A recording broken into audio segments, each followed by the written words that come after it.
Good morning, all of you. My name is Akanksha Srivastava from MBA second year, and now I'm here to present my PowerPoint presentation.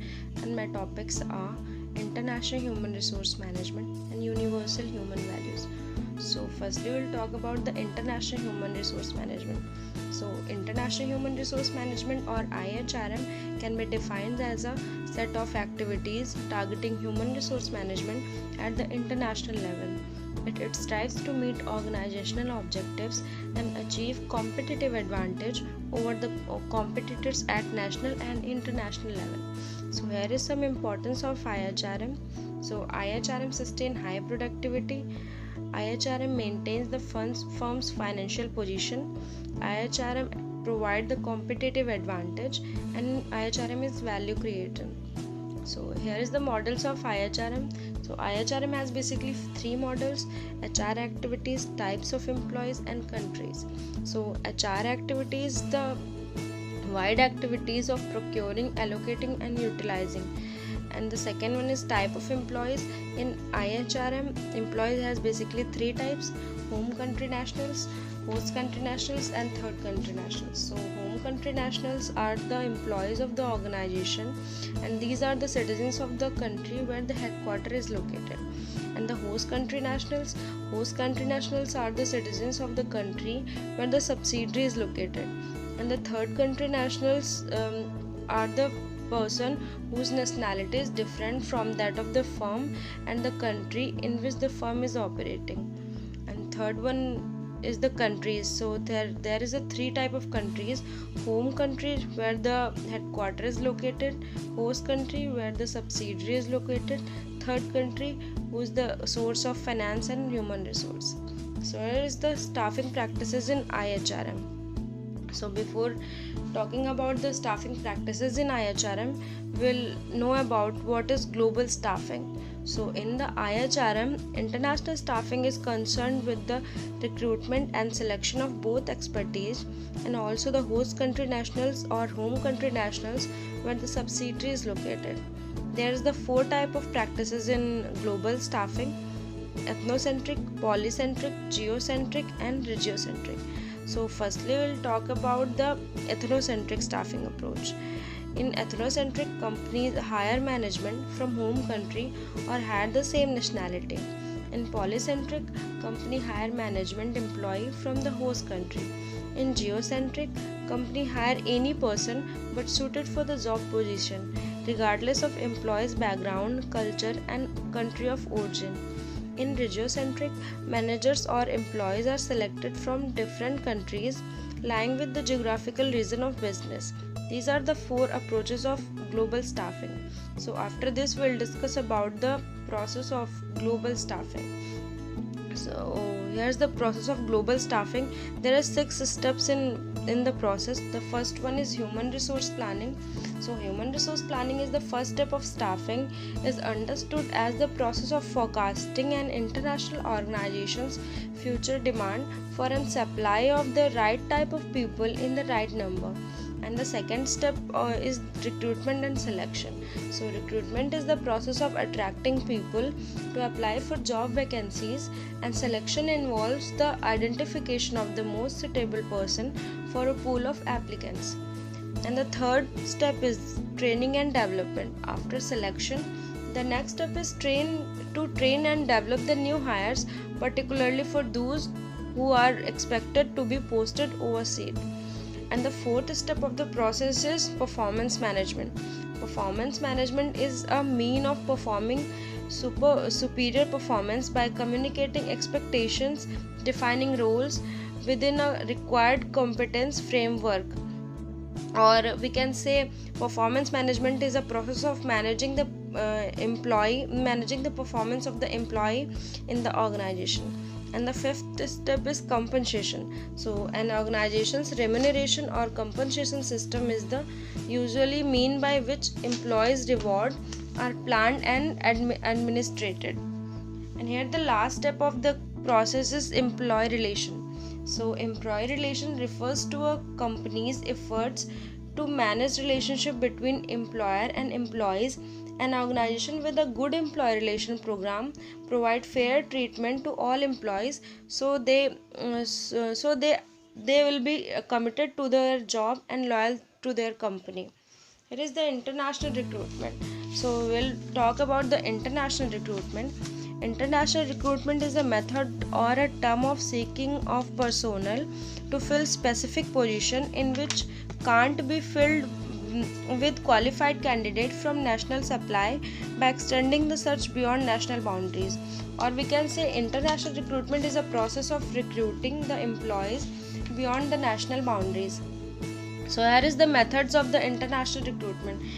There is the basically two method of recruitment. First one, internal recruitment and external recruitment. So internal recruitment is a method of identifying and attracting candidate within the organization. It includes transfer of the employees, promotion of the employees, and job posting. And the external recruitment of the recruiting means hiring people from outside the organization. It includes advertisement, casual calls, educational institution, etc. And here's the second topic of the PPT, that is universal human values. So firstly we'll talk about what is value. So value is a constellation of likes, dislikes, viewpoint, inner inclination, rational and irrational judgments, and association pattern that determine a person's viewpoint. Here is the type of value. Basically value has two types, terminal value and instrumental value. So terminal values are the goals in life or desirable stage of existence. It includes family security, freedom, equality, happiness, self-respect, etc. And the second one is instrumental value. Instrumental values are the means by which we achieve our end goals. The instrumental value includes being polite, obedient, and self-control. Here is some significance of the values. The first one is the value system helps a person in making clear decisions. And the second one is the value system helps a person to build the perception of individual. It gives clarity of understanding. It helps in differentiation. It is a power of force that affect the behavior. These are the significance of the value. And now we'll discuss about the understanding the harmony of I with the body, Sanyam and Swasthya. So in this topic, firstly we'll talk about our body or a human body. So the human body is a self-organized and highly sophisticated mechanism. All the activity keep the body fit for the use of I, so that I and body may work in synergy as a human being. The silent aspect between I and the body are the body act according to the mood of I. There is the harmony among the part of body. What our body follows only by the permission of I. I have the feeling of Sanyam, and Sanyam for body has Swasthya. Sanyam is basic to Swasthya. Sanyam is also called by self-control, and the Swasthya is like health. So firstly we'll talk about Sanyam. Sanyam or self-control is the control of mind and its desire, emotions and dilution practice of the self-control. Most purifying because self-control transforms the quality of the mind. So here's the aspect of Sanyam. There is two aspects. First one is willpower and the second one is self-discipline. So after then we'll talk about the Swasthya, or we can say our health. Swasthya is the condition of the body where every part of the body is performing its expected functions. The word Swasthya literally means being anchored to the self, being with the close harmony with the self. There are three aspects of the Swasthya: physical health, mental health, social health. And these three aspects is very essential for the Swasthya. So there is after then we'll discuss about the understanding human being as a coexistence of sentiment, I and the material body. So in this we'll talk about the human being. So physically they are the composition of mineral and water. Human beings are capable of movement. Human beings are thinking beings who have intellect, and thus human being is a coexistence of the body. So the basic is the body, the physical aspect, and then the mind, the intellectual aspect, and the heart, the emotional content, and the soul, the spiritual aspect. These four are the very essential for the human being or I. So human being are the complex combination of sentiment I, which related to all the feelings, and material body, which refers to the physical facilities available to them. Here the classification of human being: body and inner self. Body needs suvidha and inner self I needs sukh. So here's the last one is harmony in the family and society.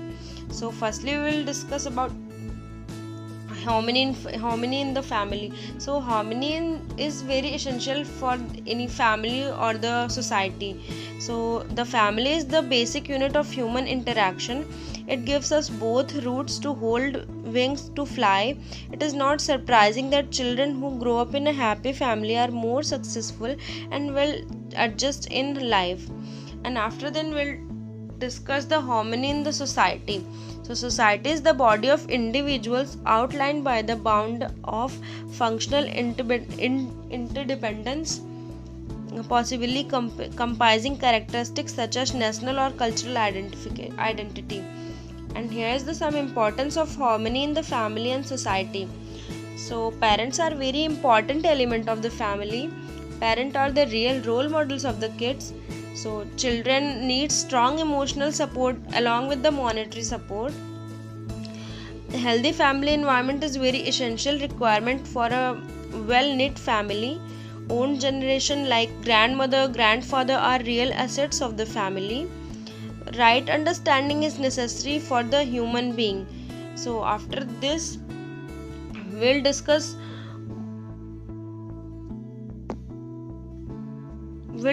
what humans should do to achieve the harmony family in the society. So here is some points that humans should have to achieve harmony in the family and society. So trust, justice, respect, affection, etc. Thank you.